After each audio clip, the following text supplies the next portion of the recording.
Hello welcome back guys. അങ്ങനെ 4-1 T20 series ജയിച്ചതിന് ശേഷം India ഇതാ ODI സീരീസ് കളിക്കാൻ വേണ്ടിയിട്ട് ഇറങ്ങുകയാണ്. ഒരുപാട് വ്യത്യാസങ്ങൾ ഇന്ത്യൻ ODI സ്ക്വാഡിലേക്ക് വരുമ്പോൾ T20 സ്ക്വാഡിനെ അപേക്ഷിച്ച് കാണാൻ നമുക്ക് സാധിക്കും. എന്നാൽ ഇംഗ്ലണ്ടിനെ സംബന്ധിച്ച് നോക്കുകയാണെങ്കിൽ ഒരുപാട് വലിയ ചേഞ്ചുകൾ സ്ക്വാഡിൽ ഉണ്ടാകുന്നില്ല. നെക്സ്റ്റ് തിങ് എന്ന് പറയുന്നത് ഈ ഒരു മത്സരം നടക്കാൻ പോകുന്നത് നാഗ്പൂരിലാണ്. നമുക്കറിയാം ഇന്ത്യൻ T20 മത്സരങ്ങളിൽ കണ്ട ഒരു സാഹചര്യം എന്താണെന്ന് നോക്കിക്കഴിഞ്ഞാൽ ഇംഗ്ലണ്ട് പ്ലേയേഴ്സ് സ്പിന്നേഴ്സിനെതിരെ നല്ല രീതിയിൽ സ്ട്രഗിൾ ചെയ്യുന്നുണ്ടായിരുന്നു.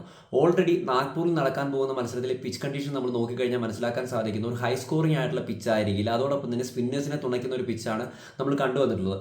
ഓൾറെഡി ഇപ്പോൾ ഒരു സമ്മറിലേക്ക് കടന്നിട്ടുള്ളത് കൊണ്ട് തന്നെ പിച്ച് കൂടുതൽ ഡ്രൈ ആവാനും അതുകൊണ്ട് തന്നെ സ്പിന്നേഴ്സിന് കൂടുതൽ ബെനിഫിറ്റ് ഉണ്ടാവാനും സാധ്യതയുള്ള പിച്ചായിട്ട് മാറാനുള്ള സാധ്യതയുണ്ട്. അപ്പോൾ ഈ ഇംഗ്ലണ്ട് പ്ലേയേഴ്സ് സ്പിന്നേഴ്സിനെ കളിക്കുന്നതിൽ നേടുന്ന ആ ബുദ്ധിമുട്ട് നന്നായിട്ട് തന്നെ യൂട്ടിലൈസ് ചെയ്യാൻ ഇന്ത്യക്ക് സാധിക്കും. അതുകൊണ്ട് തന്നെ ഒരു 3 സ്പിന്നേഴ്സിനെ നമുക്ക് ആ ഒരു ലെവലിൽ പ്രതീക്ഷിക്കാൻ സാധിക്കും. അതോടൊപ്പം തന്നെ ഇന്ത്യൻ സ്പിൻ സൈഡിൽ എന്തായാലും കുന്തമുനയായിട്ട് ഉപയോഗിക്കാൻ പോകുന്ന ഒരു താരമെന്ന് പറയുന്നത് വരുൺ ചക്രവർത്തി തന്നെ ആവാനുള്ള സാധ്യതയുണ്ട്. ഇനി നമ്മൾ ഇന്ത്യൻ സൈഡിലേക്ക് വന്നു കഴിഞ്ഞാൽ വേറൊരു കാര്യം എന്താണെന്ന് നോക്കിക്കഴിഞ്ഞാൽ റെഡ് ബോൾ ക്രിക്കറ്റിൽ നല്ല രീതിയിൽ സ്ട്രഗിൾ ചെയ്ത രോഹിത് ശർമ്മയും വിരാട് കോഹ്ലിയും നമ്മൾ കണ്ടു. എന്നാൽ ODIയിലേക്ക് വരുമ്പോൾ ഇവരെങ്ങനെ പെർഫോം ചെയ്യുമെന്ന് ഒരുപാട് പേര് വെച്ച് നോക്കിയിരിപ്പുണ്ട്.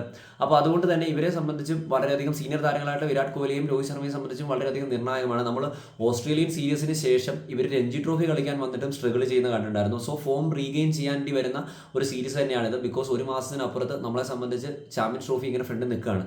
അപ്പോൾ ഇവരുടെ ഫോം വലിയൊരു പ്രാധാന്യമായിട്ട് എല്ലാവരും കാണുന്നുണ്ട്. രോഹിത്തിനെ സംബന്ധിച്ച് നോക്കുകയാണെങ്കിൽ ODI സൈഡിലേക്ക് വന്നു കഴിയുമ്പോൾ രോഹിത് 2.0 നമുക്ക് പലതവണയും കാണാൻ സാധിച്ചിട്ടുണ്ട്. അത് ഇത്തവണയും കാണാൻ സാധിക്കുമെന്നാണ് പ്രതീക്ഷ.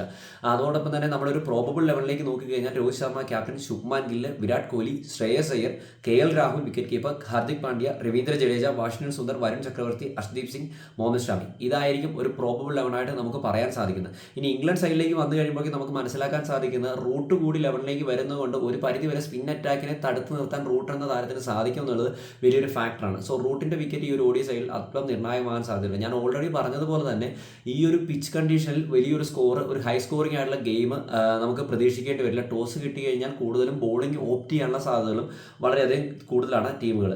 ഇനി ഇംഗ്ലണ്ട് പ്രോബബിൾ ലെവലിലേക്ക് നമ്മൾ നോക്കിക്കഴിഞ്ഞാൽ Ben Duckett, Phil Salt, wicket keeper Joe Root, അതോടൊപ്പം തന്നെ Harry Brook, Jos Buttler, Liam Livingstone, Jamie Overton, Brydon Carse, Jofra Archer, Adil Rashid and Mark Wood. ഇതായിരിക്കും അവരുടെ ഒരു പ്രോബബിൾ ലെവൽ. ഇവരുടെ സ്പിൻ സൈഡിലെ കുന്തമനായിട്ട് ഇവർ യൂസ് ചെയ്യാൻ പോകുന്ന നമ്മുടെ ആദിൽ റഷീദിനെ തന്നെ ആയിരിക്കും എന്നുള്ള കാര്യത്തിൽ യാതൊരു സംശയമില്ല. എന്തായാലും T20 സീരീസിൽ സ്പിന്നേഴ്സിനെതിരെ സ്ട്രഗിൾ ചെയ്ത ഇംഗ്ലണ്ട് എങ്ങനെയാണ് ODI സീരീസിലേക്ക് വന്നു കഴിയുമ്പോഴേക്കും ഇന്ത്യൻ സ്പിൻ നിരയെ നേരിടുന്നത് കാത്തിരുന്ന് കാരണം. പിന്നെ വേറൊരു കാര്യം നമ്മൾ നോക്കിക്കഴിഞ്ഞാൽ T20 സൈഡിലേക്ക് നോക്കിക്കഴിഞ്ഞാൽ ഷമിയുടെ ബോളിംഗ് കുഴപ്പമില്ലായിരുന്നു നമുക്ക് പറയാൻ സാധിക്കുള്ളൂ. അത്രക്കണ്ട് എഫക്റ്റീവ് ആയിരുന്നു എന്ന് ചോദിച്ചു കഴിഞ്ഞാൽ ODI സീരീസും കൂടെ കഴിയാതെ നമുക്ക് പൂർണ്ണമായിട്ടും ഷമി തിരിച്ചു വന്നു എന്ന് ഉറപ്പിച്ച് പറയാൻ സാധിക്കില്ല. എന്തായാലും നിങ്ങളുടെ അഭിപ്രായങ്ങളും നിർദ്ദേശങ്ങളും കമൻറ്റായി രേഖപ്പെടുത്തുക. It's me Gokula signing out. Bye bye guys.